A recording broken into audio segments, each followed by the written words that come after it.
And we know the uncertainty around the economy and the tariffs is impacting all of us. But tonight, we wanted to find out how it's impacting Tallahassee and the people who make decisions that impact you. Last week, Democrats saw what they call historic swings to the left in last week's special congressional elections. And with the trade war happening on the national level, we're looking into if the trend could continue into the midterms, which is still a long way away. Capitol reporter Forrest Saunders joining us live tonight. Forrest, another roller coaster ride on Wall Street today. That is hanging in the backdrop up there in Tallahassee. Yeah, you know, a roller coaster ride is a great way to put it. I know Florida is famous for its roller coasters, but I don't recall being on one called the stock market. And that thing was up, it was down, it was all over the place today, ending, as you said, in the red for the Dow. And that is raising a lot of concerns about volatility, fears of a recession, and will there be impacts in the 2026 midterms? Many stocks in the red again Monday as the president vowed to keep his tariffs in place and hit China with more if they didn't back down.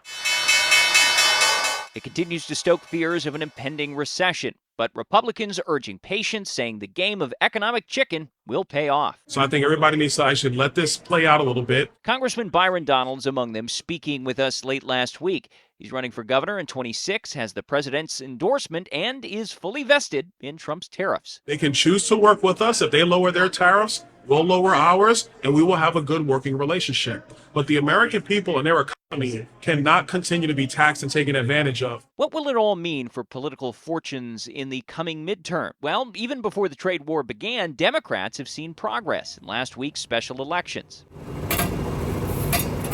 They overperformed in deep red districts, even flipping Escambia County despite being 14 points shy of victory. The party chair said in a statement voters are already rejecting Trump's unpopular agenda. Quote, Republicans have demonstrated they can never again be trusted to handle the economy, and they're willing to gamble with Americans' retirement to prove their loyalty to Trump. We can't let that go unchecked. Just months into Trump's presidency, we've already seen the sort of havoc that it can wreak. Florida House Democrats sounding off on Monday as well. The House Minority Leader said Floridians were already suffering from high costs before Trump's typhoon of tariffs. So my message to voters would be, stay vigilant, pay attention, because elections do have consequences. And no, nobody wants to be lectured to. But what I'm trying to encourage voters to know is that we voted our way into the situation and we can vote our way out of it. The Florida GOP, meanwhile, unfazed by election night and economic concerns. We want fair trade rather than just trade that is hurting American working class families. State Party Chair Evan Powers says Republicans have solidified themselves in Florida. They have that more than 1 million registered voter advantage, have become more competitive in purple and blue areas, plus secured and protected the Florida cabinet, U.S. Senate, governor's office, and those GOP supermajorities. Power doesn't expect any changes in the coming cycle, predicting economic fears will turn into windfalls. The American worker has gotten a raw deal. The American taxpayer has gotten a raw deal. If this is what it takes to neutralize that, I think working class families will be appreciative. And if there's any downside, it's on a temporary, momentary basis.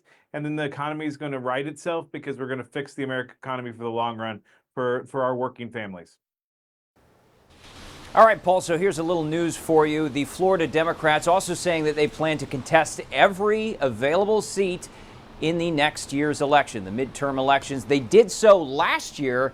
Didn't really work out for them. They weren't able to make any gains. They said that they were basically holding the line, but they say they see some enthusiasm. They're going to try again in the upcoming midterms. Paul? Yeah, you can't win if you don't show up. Forrest Saunders live in Tallahassee. Forrest.